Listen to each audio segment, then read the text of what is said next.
things. Facilitators, educators, and entrepreneurs will be invited to inspire and enlighten our listeners. Join Anwar Moolla for an interactive show and find out what really matters in business. نحمد ونصلي على رسول الكريم أعوذ بالله من الشيطان الرجيم بسم الله الرحمن الرحيم السلام عليكم ورحمة الله وبركاته.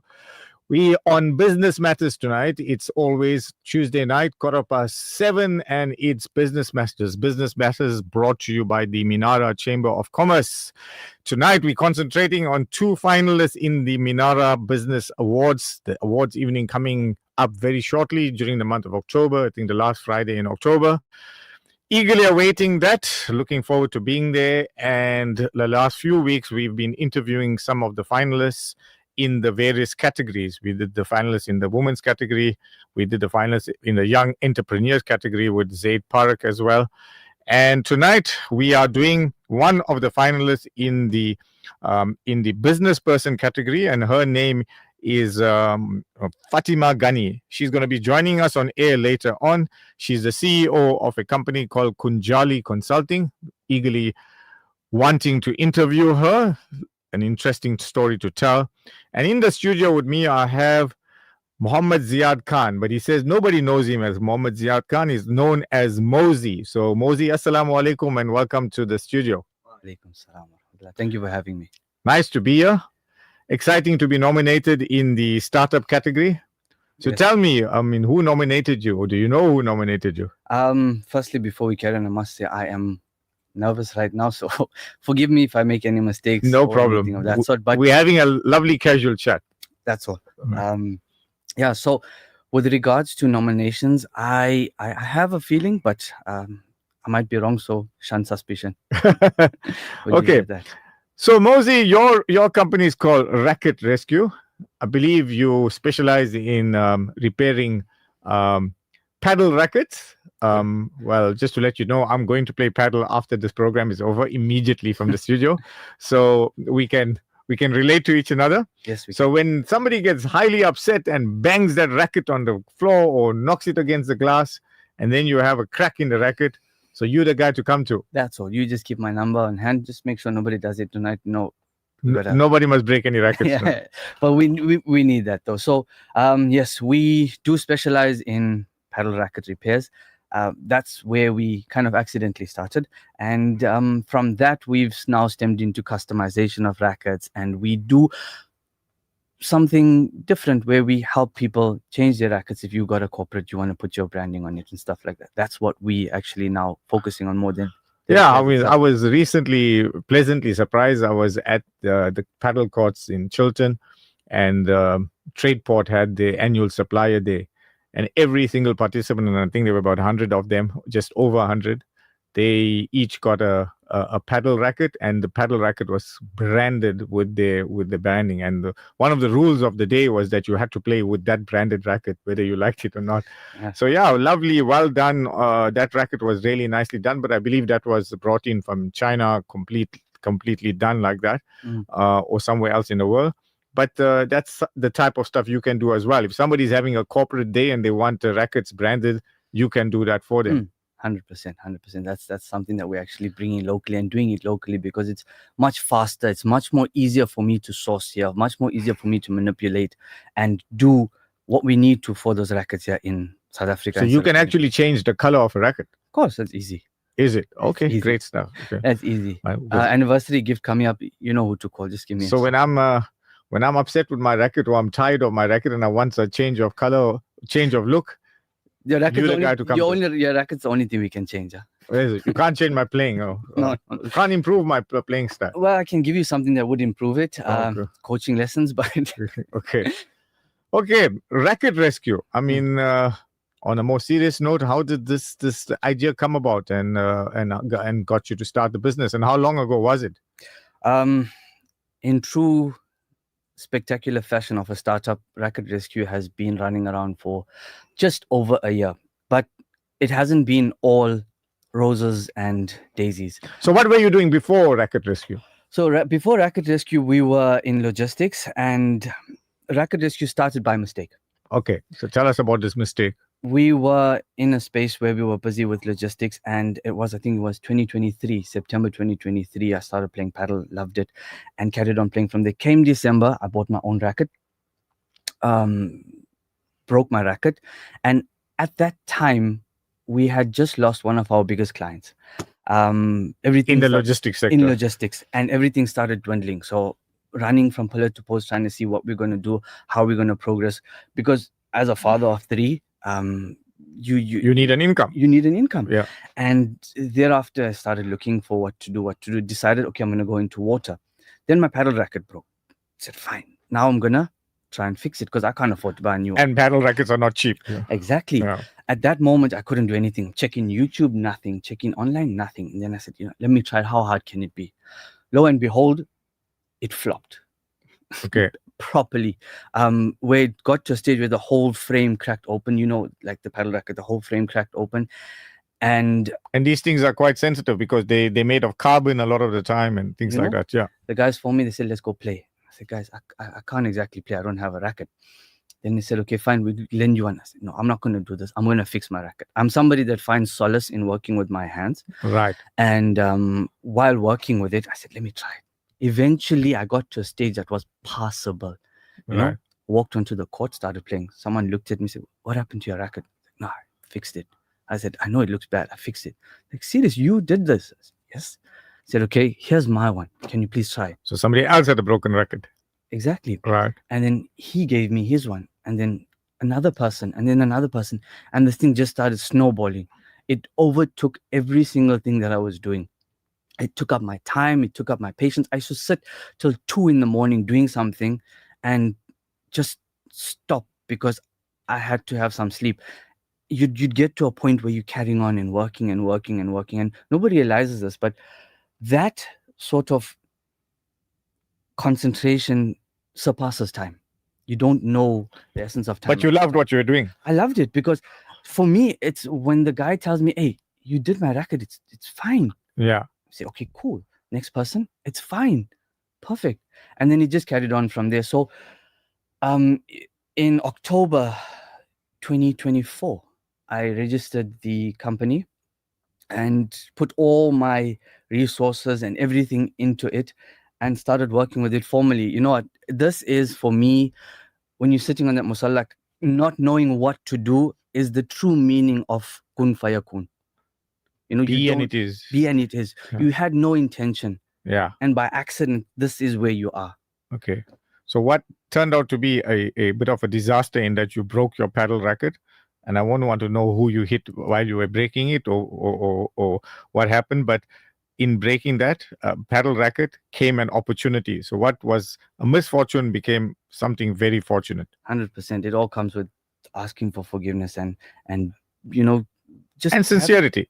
100%. Just being sincere. I mean, we all make mistakes. We all do wrong, but you know what? Our Creator says that He is the most forgiving and He is the most all high. There's nothing else to describe Him. So tell me, when you sit with a paddle racket and you start repairing it, I mean, is there a kind of a time frame involved in how long it takes to repair a paddle racket, or is there it's just a question of how bad the damage is, or you know, how do you quote on a repair, you know, based on a racket? So it's a combination. Okay. People don't realize is that when you're repairing a paddle racket, it's two things. Firstly, the damage, the extent of the damage, and secondly, the environment. These are all laminates and chemicals that we're working with. So if a chemical is applied at a sort of different temperature, it gives you a different result. So we look at your damage, we'd go through it, we'd assess it, and we'd give you a rough estimate from there. More often than not, our ballpark is 99.9% spot on. Okay. Because we know what needs to go in, how it needs to work.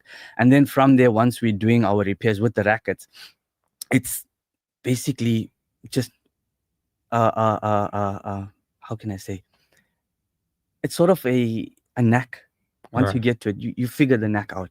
It's sort of like someone that knows their job all the time. They just can pick it up and just flow with it, you know. So and when you finish with the racket, the person who doesn't know that racket was broken before, would they pick up that the racket has been broken, or it's done so professionally that you wouldn't really pick up on the damage?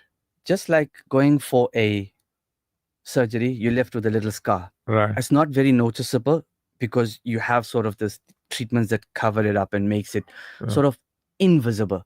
It's the exact same. We try and put back your artwork. We try and put back your balance. We try and put back your originality to the racket. More often than not, it works. But sometimes you have that rare occasion where it does not because of the extent of the damage that it came to us with. Right. You have to do some structural repairs. You have to help it in. It's like that. So yes, you can see and no, you can't see. Okay. You were telling me off air before we started that you've actually now expanded, and besides repairing paddle rackets, you're now repairing tennis rackets as well. And I would imagine you'd be able to repair a squash racket if you're doing a tennis racket. So tennis rackets are fairly new to us. We've just pushed out our first tennis racket. It's gone for testing, and inshallah, that will also be fine, because once that's done, then we know there's an entirely new sector that we can work with. For us, it's new. Probably for those tennis superstars that have been around for years, they obviously know that it can't be done or it can be done. But for us, it's new. And with the tech that we've invested in and with the amount of work that we've put in, there's a lot that we see can happen with the exact same thing that we're doing. It's sort of a modular system that we've built that plugs into almost any racket sport that there is right now. Okay, excellent. So obviously when you started, it was very, very much manual, and you had to put in all of your time. I think that was the most critical part, as you said, sitting up till 2 most mornings. But as you grew, is the demand getting bigger as time goes, with more and more people playing paddle now?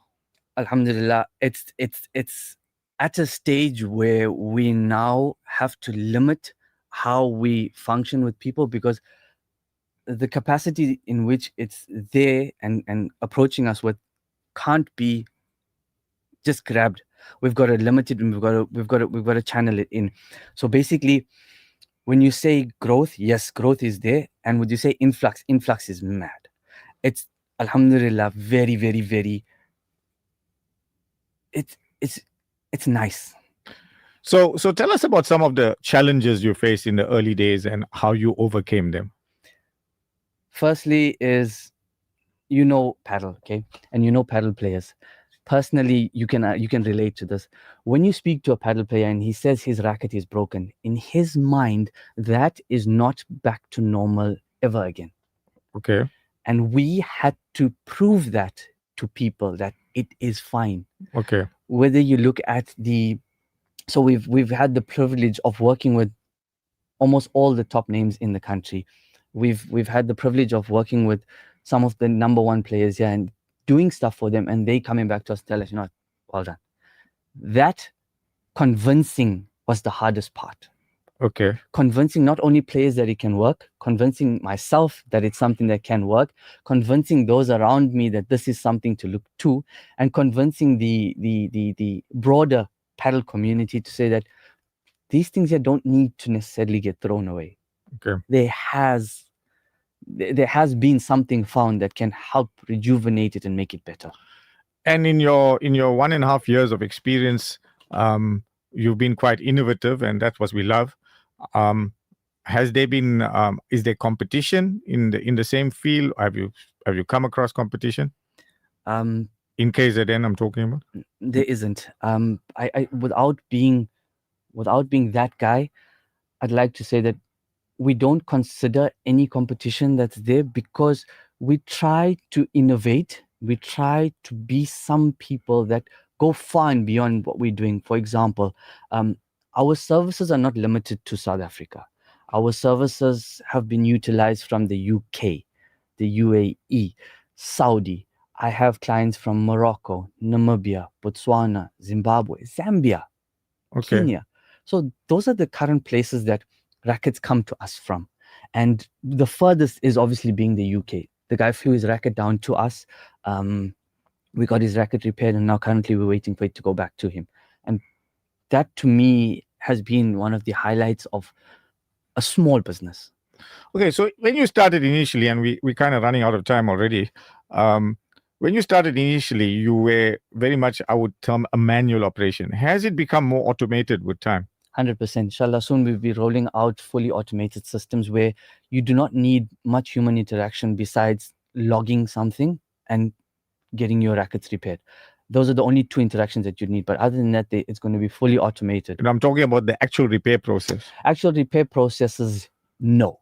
If we automate the repair processes, it changes the integrity of what we're doing, because it needs to be catered to for that specific thing. I mean, the only thing we can automate is obviously using our hands, right, with a robotic hand, but that's way beyond what we need. So, I mean, you one person, I mean, obviously with the amount of work that's coming in and the number of countries you mentioned that's sending work to you, you can't be doing everything. Have you taken on additional staff, and has your operation grown to new premises? It has. So in the beginning, it was just me, and then I had hired a guy to help me, and now we're running a good staff complement of just less than 10. Wow, and that's amazing. In 1.5 years. In 1.5 years, Yeah. It isn't sufficient yet. We need to get more people in. That's the main thing, is pushing in and getting out, pulling in and getting out. That's the only snag right now we find, is manpower. So inshallah soon we'll be, and yes, we did move premises from a small store to now about 100 and something squares. Okay, so where are you operating from at the moment? So currently we're operating in Sydenham, and hopefully soon, inshallah, we get bigger premises to move to. Okay, excellent. So looking ahead, you say you're now doing other racket sports as well in terms of rackets. We've started, yes. And where do you see yourself in say 3 to 5 years' time? It's a tall ask for me to be realistic about, but let me put my belief of kun fayakun in and tell you, imagine every single paddle hub around the world having a racket rescue repair center available to them. Okay, wonderful. I mean, that's really forward thinking, and yeah, wish you well on that. So, Mohammed, finally, you're a finalist in the MINARA Business Recognition Award. What does this mean to you and your business? It's hope.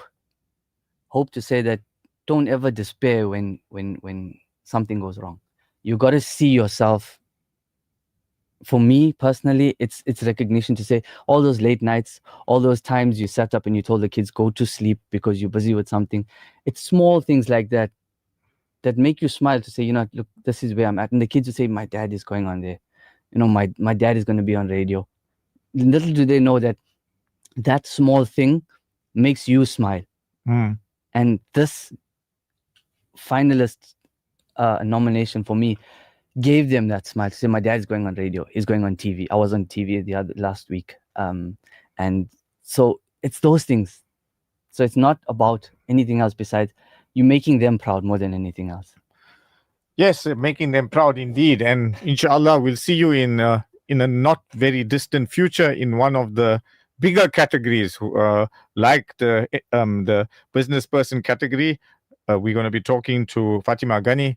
Hopefully, we'll see you in a few years' time in one of those bigger categories. Inshallah, why not? Ameen. Why not?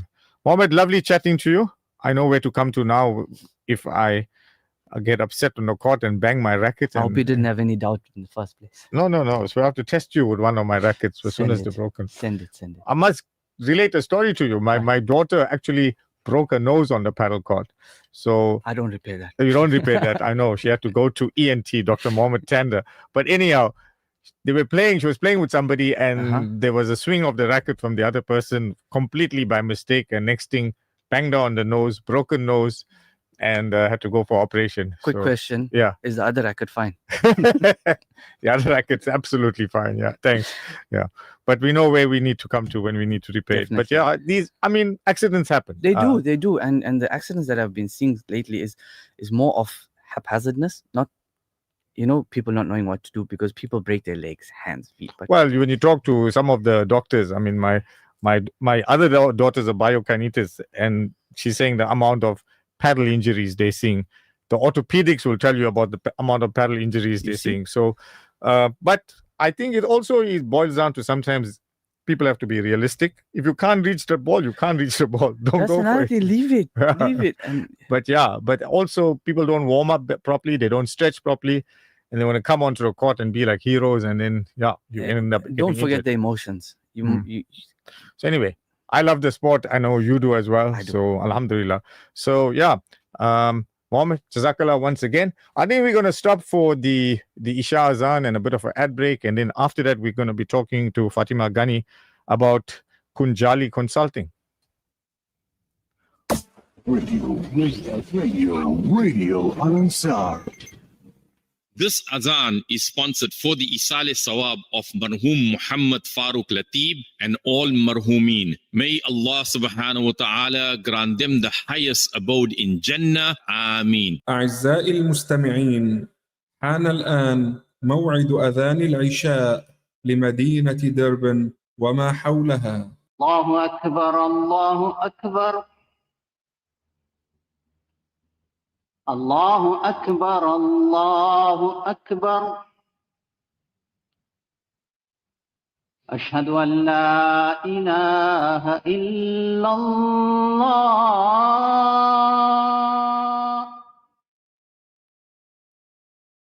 أشهد أن لا إله إلا الله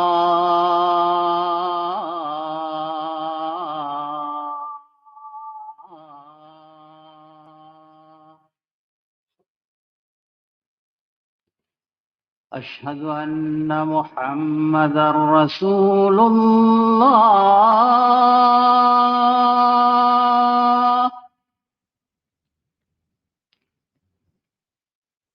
أشهد أن محمدًا رسول الله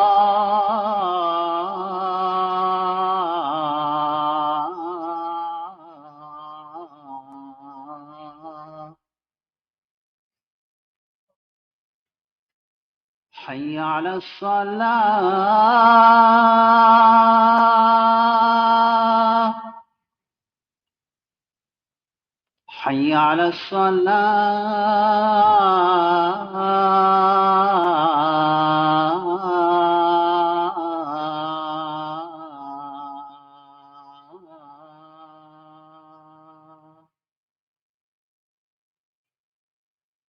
حي على الفلاح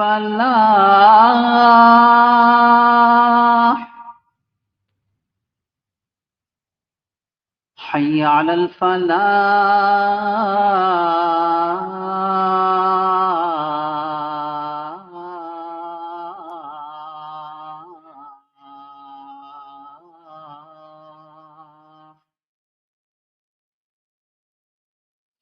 الله أكبر الله أكبر لا إله إلا الله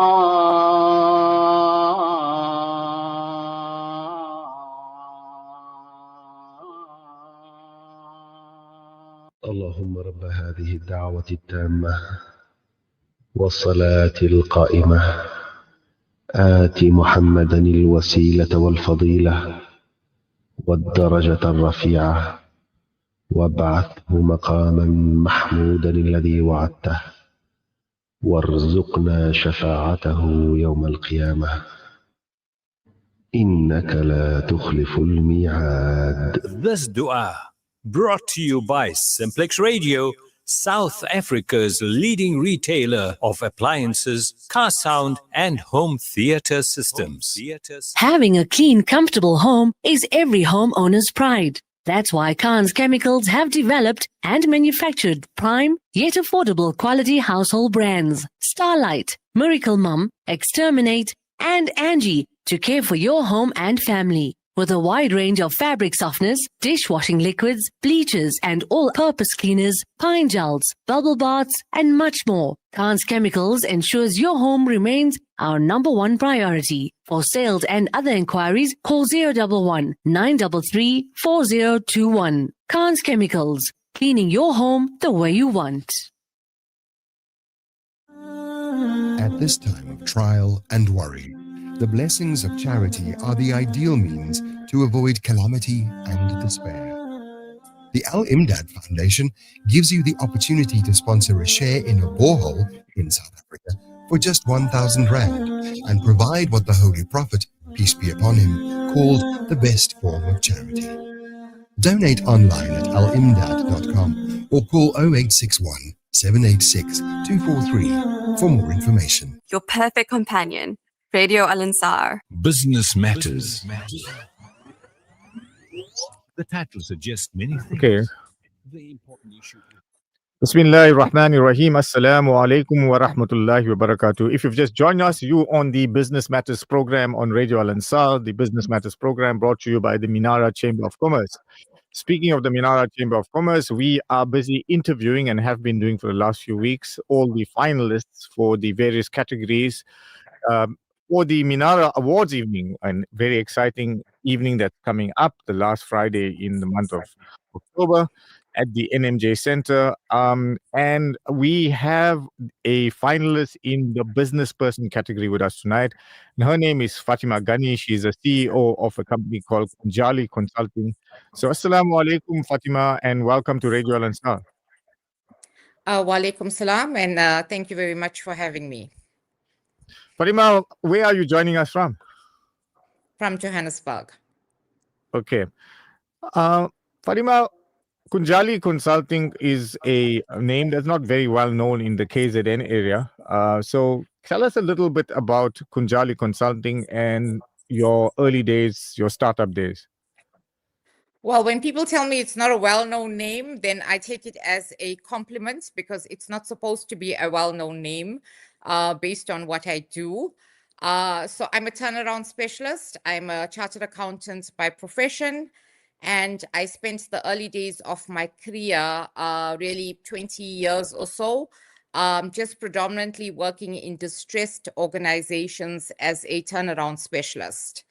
And, you know, it was largely in the global multinational landscape.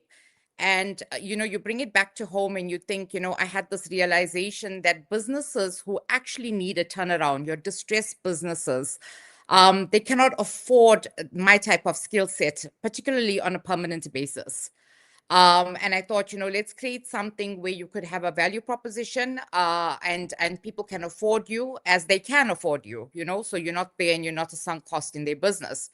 But then the other side of the coin is that if you're a great turnaround specialist, you shouldn't be employed by any company permanently because the more effective you are, the closer your end date should be. You should go in, it's a heart surgeon. You go in, you do the bypass and you walk away. And that's precisely where the idea came out. The business is from 2016. And it really started in my lounge, and it was piecemeal advisory work, predominantly in a global landscape.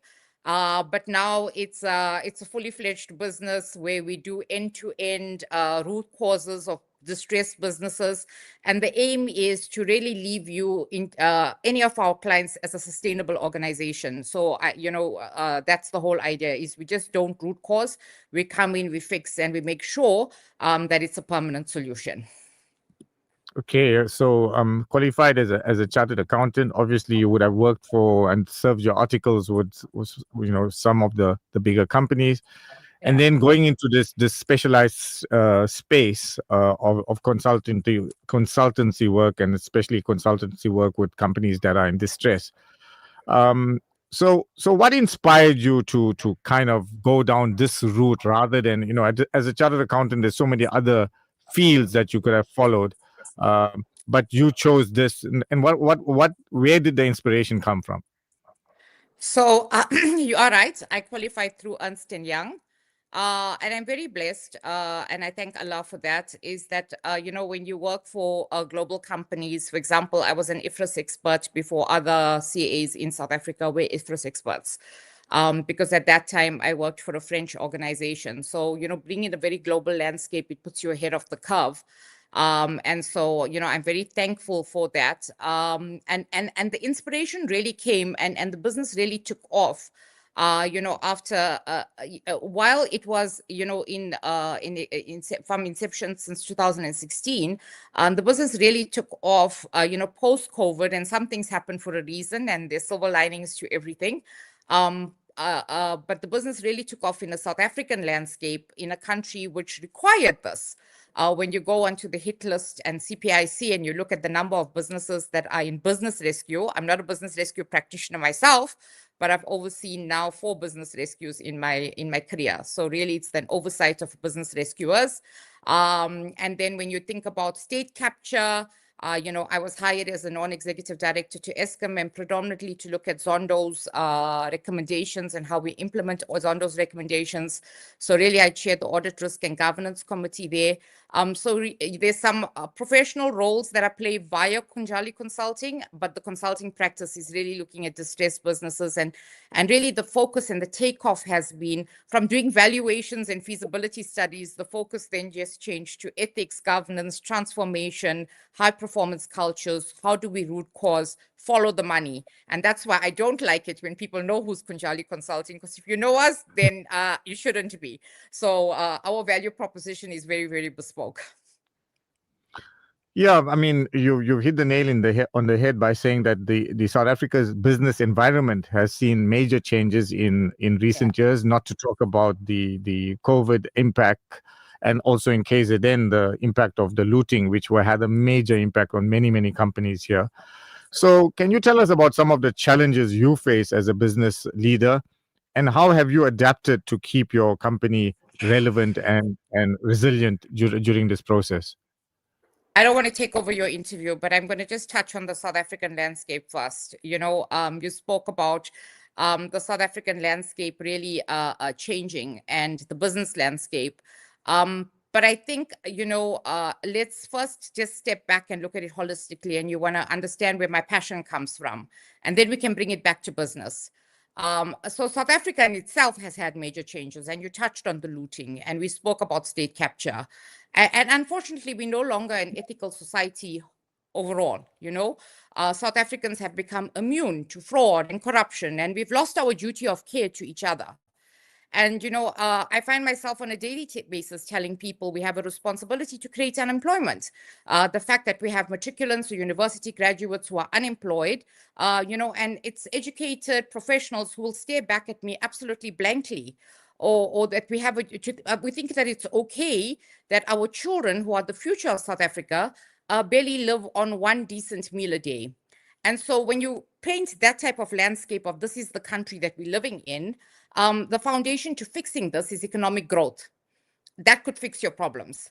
And I just highlighted that businesses that do great, when you do great as a business, you contribute to an economy and you contribute to the growth of that economy. And that actually attracts investments into the country. And so this is where I believe that my organization plays a very, very sweet spot, because we help businesses turn around, which contributes to the economic growth, which can contribute to unemployment, which can contribute to feeding children, giving them good health care and all of that. And I think that we're resilient, not because we're South Africa centric. Yes, South Africa today is an absolute, it's unfortunately a great market for me to be in. But interestingly, before 2023, my client base was predominantly abroad. And, you then, by word of mouth, good deed. I helped someone who bought a business. It's the manufacturing organization. And I helped him, and he couldn't afford me. And I went in and helped him with the standard costing. And he was just such a nice person. And he referred me to somebody and today I have what I have in the South African landscape because it's by word of mouth, it's reputation. And I don't do anything in half measures. So I make sure, it's done and it's done properly. And Alhamdulillah, I am where I am today. So, but I don't think I'm South African centric. Because when you look at, the way Companies Act has evolved, the King Code, SOX compliance, fraud investigations, turnkey projects are turnkey projects. I mean, you look at the Middle East or you look at a nuclear plant being built in the UK, those are all very good clients for me because you go in and you fix and you root cause and you ensure that businesses don't bleed in a contracting environment. So I don't think I'm South African centric, but today I am because the market is just very buoyant for me and it suits me. I'm closer to my family. As a woman leading this very successful consultancy, don't you sometimes feel that you're at a bit of a disadvantage, or have you have you gone beyond those days? No, I met a CA from Durban in the early days of my career. And I don't want to name him because I think he'll be embarrassed, but he told me that, I should forget the fact that I'm a woman in business and just apply my mind. Very often you sit in a room, and especially when I was in the Middle Eastern environment, very often you sit in a room and you're the only woman. And South Africa has transformed, but not nearly enough. So I try not to think of myself as being a woman, but it's important that you do. And I really think that content is important. And the more you give valuable content, applicable content, people forget. They forget how you look, they forget how you speak, and they really just concentrate on what's coming out of you. And that's where you need to be if you're a subject matter expert and you're on top of your core competency. Absolutely. So you've, alhamdulillah, been blessed with many successes, but by the same by the same token, there must be some not so successful stories. And what stage, would you, as you termed yourself a turnaround specialist, but at what stage would you kind of work out that, this thing is not going to turn around, and at some stage you got to call a spade and say, hey, we're not going to save this thing? Are you sure you surely have had a few experiences like that? I'm not sure if you want to share some with us. Well, I'm not going to give you client-specific experiences, but Sure. You're right. Every cloud has a silver lining. I touched on that. I used to be the CFO of Cummins Africa Middle East. Cummins are the global leaders of diesel engines. Africa is $100 billion business, so gross revenue-wise. So it's, I traveled everywhere from Cape Town to Pakistan, excluding South Sudan, Syria, and Iran. And I lived in a suitcase. And I then recovered from a cancer called follicular neoplasm. And when you have a job like the one that I did, you actually don't have the luxury of having bedtime. So I hit the ground running and I continued working. This was in 2019. And just was violently ill all the time. Every time I traveled to a country, I picked up something. My immunes were just so low. And COVID happened. And when COVID happens, you lose relevance because you're sitting on a plane and you're traveling the region and, you're doing what you do. And everything was a turnaround at that time.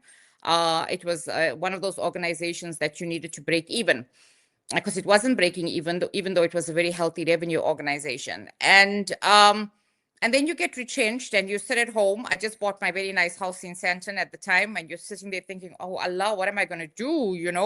How am I going to afford these payments? And I spent 11 months really just being a mother to my son and getting to know him. And today when I sit back, I tell everybody that I'm as healthy. I don't play paddle, but I'm as healthy as I am, because in that time that I spent at home, I didn't know, but I was actually building my immune systems. And I swore then, at that point, I would never ever work for a capitalist and make them rich. What I would do is look at something, and the business was still going. And as I said, I was doing valuations and feasibility studies and all of that. But I really said my next role will be something that actually it makes an impact on society. And it makes a difference. And I go back to feeding the children and creating employment as an example. But I'm so selective over what I do because I think we were all put on this earth for a purpose. And this is now my purpose, that I have a skill. And if I can use that skill to contribute to humanity, then that is what I'm going to do. And I believe that is the sweet spot to find yourself in. But when you go back where I was totally devastated, I thought my world was ending. It didn't end, and it never ends until, it's your time. You just have to have faith in your believer, in your creator. Absolutely. As a woman leading a successful consultancy, you're an inspiration, and surely you are, to many aspiring entrepreneurs.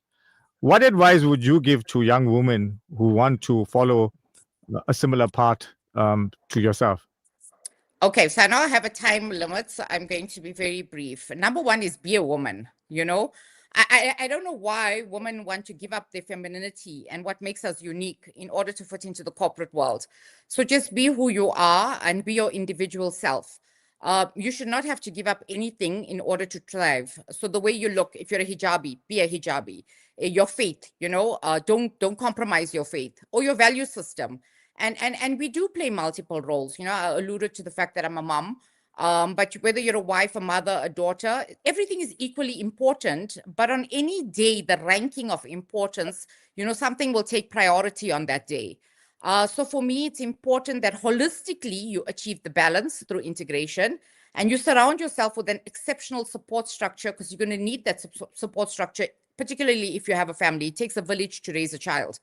Then I'm going to say is make sure you are passionate about what you're doing. And, the paddle person before me, we had a lot of similarities, even though we do different businesses, because self-starters come with a lot of sacrifice.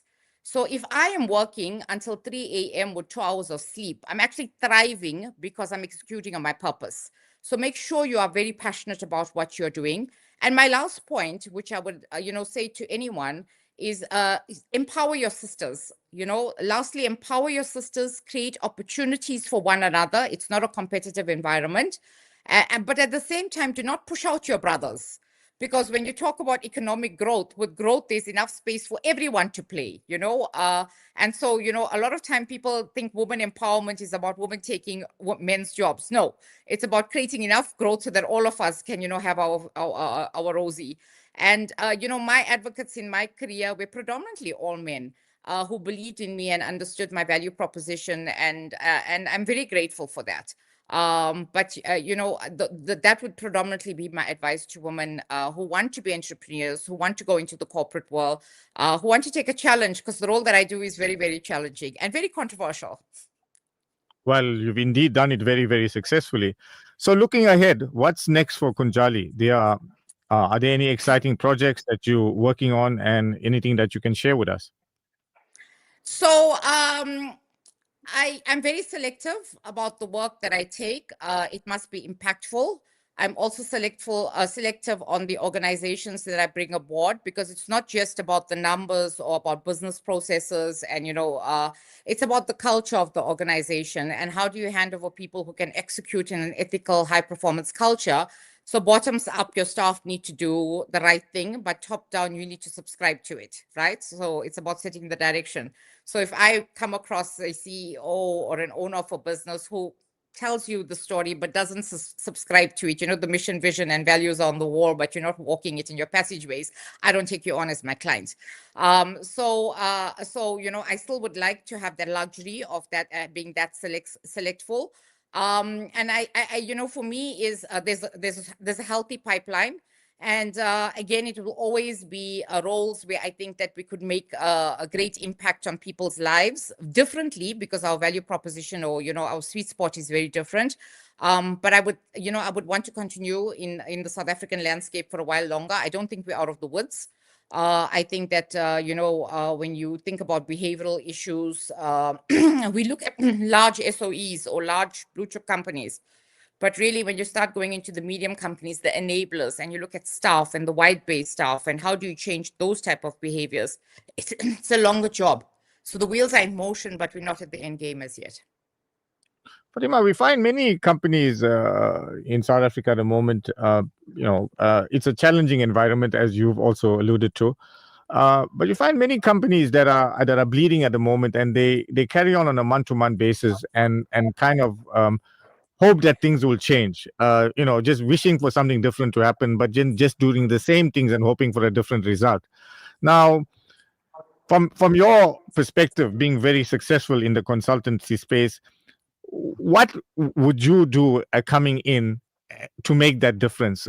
Because people always think that it's my business and I'm doing it the best way it can be done, until they meet somebody like yourself who comes in and says, well, it needs to be done differently. So where do you make that difference? So don't lead with ego. I always tell that to everybody, even I'm wrong, and so you have to be emotionally intelligent enough to understand that you can be wrong. and you can unlearn. I think unlearning is not just a business concept, it's an overall concept, because in order to embrace new knowledge, you have to unlearn what you knew before. So if it's your own business, and I know we're very, we're very protective of our own businesses, they become our babies, but you have to evolve with the time, and you have to be ahead of the time. Because the world is a competitive landscape, and do not discount, not just the world is smaller, so you're breaking barriers and you are competing in I heard the person before me, and he was talking about rackets coming from all over the world. That's fantastic. It speaks to there's no barriers, there's no geographical barriers. When you look at me, there's no geographical. I can sit at home and consult Qatar, which I did last week. And it's fine, there's a virtual, I'm in Johannesburg and you're in Durban, and we're having this conversation. So again, it's about how you get yourself ahead of the curve, and how do you reinvent yourself. And ironically, I smiled when you said that, because I also have a stint at the post office at the moment, and really the sweet spot is about, we're not doing the same thing over and over, but what are we going to do to reinvent ourselves? Because while the postal market is a dying business globally, it's still a very relevant business based on our distribution of South Africans in South Africa. So not if all of us are living in urbanized where we have Wi-Fi and connectivity.